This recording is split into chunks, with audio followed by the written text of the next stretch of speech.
Hi my friends, it's Drea. So today I have a real fun video for you. I've done this before. I did this as a collab video with my friend Lisa Stevens here on YouTube. We did videos about products that are very hyped, but do they live up to the hype or not? So is it overrated, or is the overratedness completely valid, basically?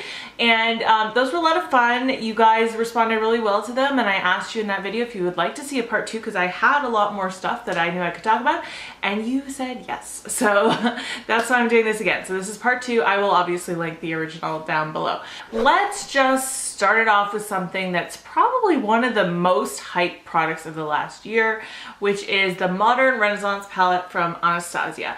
I think part of the reason this was so hyped is because this was their very first permanent palette. They always had, you know, limited edition eyeshadow palettes, and they always had their singles, but this was the first permanent one. So you could still get this, still available. And it's been very popular, very hyped on Instagram, very hyped on YouTube. Lots of tutorials abound. This is what I'm wearing today on my eyes. I have sung the praises of this palette for a long time, so I don't think it's going to be any surprise when I tell you that this does live up to the hype. I think it's an amazing formula. They are so ultra pigmented, blendable. I've always said these eyeshadows they almost blend themselves. Like, they're so easy to work with. They're not choppy at all. They just blend into each other so beautifully. And you can make so many nice warm eye looks with this. You can also do like a lot of neutrals. If you're just like an everyday person and you just want to stick to this sometimes, you can do that. But then when you want to get real dramatic and smoky and bold and romantic, you can go more over into the reds. So I've loved this palette for a long time. I'm trying to hit pan on a few shadows this year. Definitely a favorite. I think this is definitely worth it. I want to talk about a drugstore product that I think gets a lot of hype. I know I see this talked about a lot on YouTube and also on Facebook.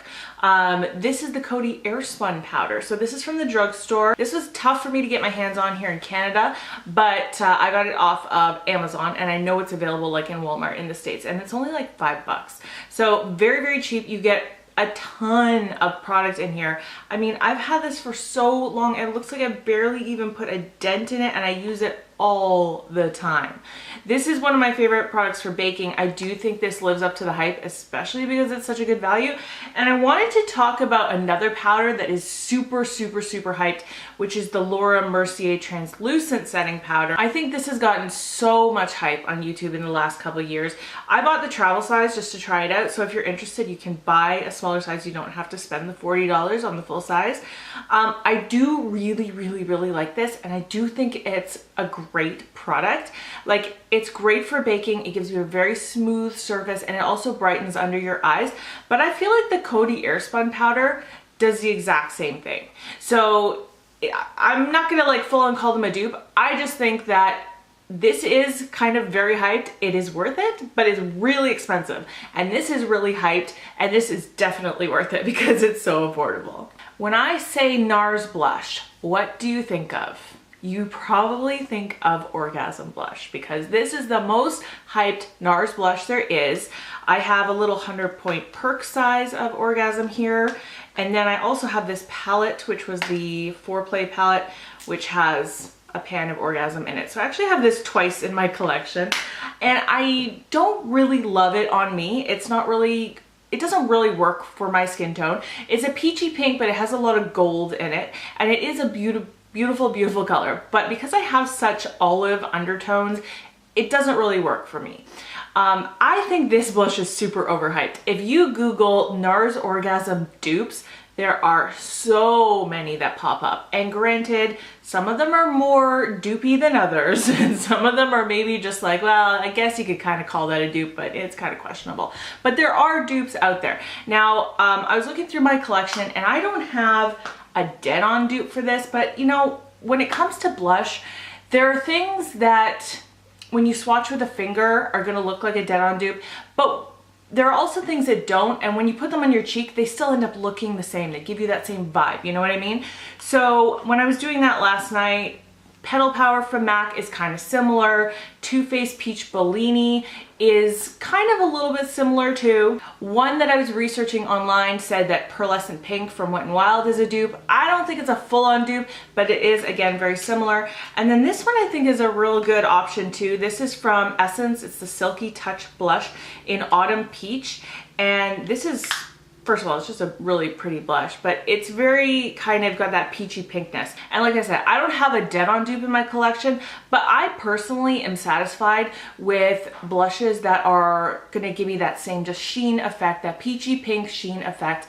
And I don't really need it to be like a full-on dead on dupe in a swatch. So for me, I think that NARS Orgasm is a little bit overhyped. I wanted to touch on kind of an indie brand that got a lot of hype last year, and that's the Colored Rain brand and their Queen of Hearts palette. Now, this I actually bought before Jaclyn Hill called it one of her best products of the year, because once she did that, what do you think happened? It completely sold out. It's like you couldn't get it anymore. So I'm real glad that I got my hands on it before that because I really like this. And the reason I wanted to talk about this is because they are bringing this back. They're going to make it permanent. I think in August is when it's going to actually be permanent. So if you were sad that you missed this, or if you heard the hype on it and you were like, I'd really like to try that, guess what? You can. So these are very foiled.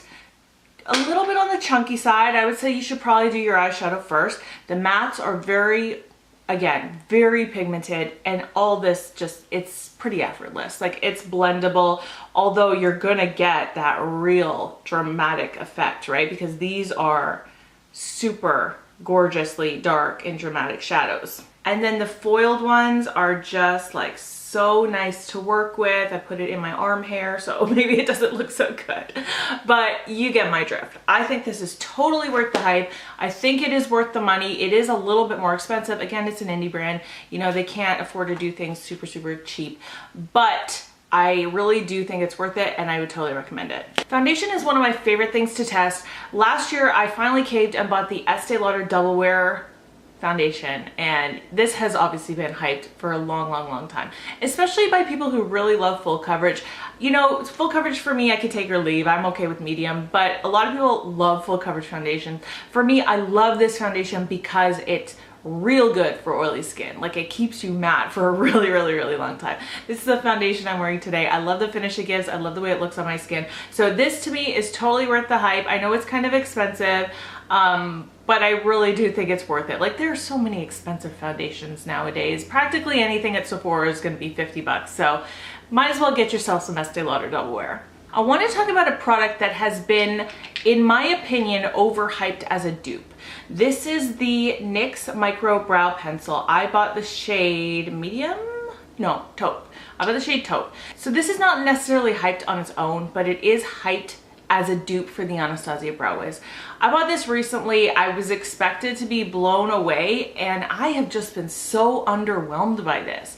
Like, I try using it and I just don't get the same color payoff that the Brow Wiz gives me. I feel like I have to work extra hard with this. The consistency is a little bit different. This is, I think, a little bit more waxy, and therefore the color doesn't transfer from the pencil to your brow as easily as the Brow Wiz does. So I'm real disappointed in this. I don't think it's really worth the hype that it gets as a dupe. When I started watching YouTube tutorials, I kept hearing MAC Painterly, MAC Painterly, MAC Painterly. Like, what is MAC Painterly? Until I finally realized people are using this as an eyeshadow base. So of course I jumped on the train. I was like, yes, I need that. I need anything that the big gurus recommend. So I ran out and bought MAC Painterly Paint Pot. So this is just from MAC. It's called their paint pots, and the color is Painterly. This is my current MAC Painterly. You could see how much I love this. I am down to just the smallest little sliver around the sides. Yesterday I went out and bought a brand new one. Just wanted to show you this is how much I love it. I had to repurchase it before I ran out. I think this is such a good base for eyeshadow. It doesn't remain tacky. I do set mine just so that my eyeshadow, you know, is able to glide and blend really easily, but it doesn't remain tacky, which I love, because a lot of the squeezy tube ones I find get a little tacky, and this one just stays all day. Like, nothing creases. Everything looks as beautiful as it did at the beginning of the day. So I am a huge fan of this, and I think it's totally worth the hype. I really love most Kat Von D products. Like, it's very rare when I'm let down by a Kat Von D product. And I don't want to say I'm let down by this, but I also don't think it's worth the hype that it gets. This is the Kat Von D Shade and Light Contour Palette. So this has 3 highlighting shades, matte highlight shades, not shimmery ones, and then 3 contour shades. I'm not going to tell you this is bad quality because it's great quality. Like, there's nothing wrong with the quality of this. I just think that there are so many contour products on the market now, and so many that are way cheaper, that you're gonna get the exact same effect as you will with something like, what is this, like $58 palette here in Canada, I think, something like that. So I just don't think this is worth it, especially because no matter your complexion, you are never gonna get use out of all of these. So if you're a darker complexion and you're sticking over here, you're never gonna use these ones. They won't work on you. And if you're a lighter complexion and you stay over here, you're not gonna use these ones. It's very rare that I see somebody on YouTube open this up and they pan like, or hit pan on every single shade. Like, normally you see 2 contours that have pan and the other one is like untouched. So unless you're a makeup artist and you need this, you know, to cover all the spectrum of different skin tones, why do you need a whole contour palette like this? And as for the highlighting powders to highlight like under your eye or to carve out your contour, I don't know. I just don't find myself reaching for those. I did give them a try many times and I always found like I was getting creasing under my eye. So I don't think they're great as setting powders, and I don't like adding that extra layer on top of my already, you know, brightened under eye that I've used, for example, the Laura Mercier on, you know what I mean? Yes, I think it's good quality. I am not saying that. I just don't think it's worth the hype that it gets. If you watch declutter videos, when people get to their lipstick and they get to their MAC lipstick, what happens usually? They go, I'm not getting rid of any of my MAC lipsticks. I'm keeping all of my MAC lipsticks. And I got to thinking about it. I'm like, why do we do that? What is it about MAC lipstick? It's because it's not like the most expensive lipstick. It's not like it's a YSL lipstick, right? And you want to keep all those because they're 40 bucks a pop. These are here, I think $20 in Canada, obviously a little cheaper in the States. Like, what is it about MAC lipstick where we want to hang on to them and we place them up on a pedestal like they're the most amazing thing in the world? I don't get it. What I do think about MAC lipsticks is that they have this vast array of finishes and colors, and there is something for everybody, right? Like, if you want to find your perfect lipstick, I'm sure you can find it in the MAC collection. Like, they just have so much. And I love my MAC lipsticks. Today I'm wearing this one, Kelly Yum Yum, from the Kelly Osbourne collection. I don't know if it's the same as Candy Yum Yum and they just called it Kelly. I don't know, but I love it. I love this as a summer shade. It's so pretty. But I have a lot of MAC lipsticks I've purchased that I just don't use because I kind of bought it because I just wanted more MAC lipsticks and to expand my collection, which is stupid.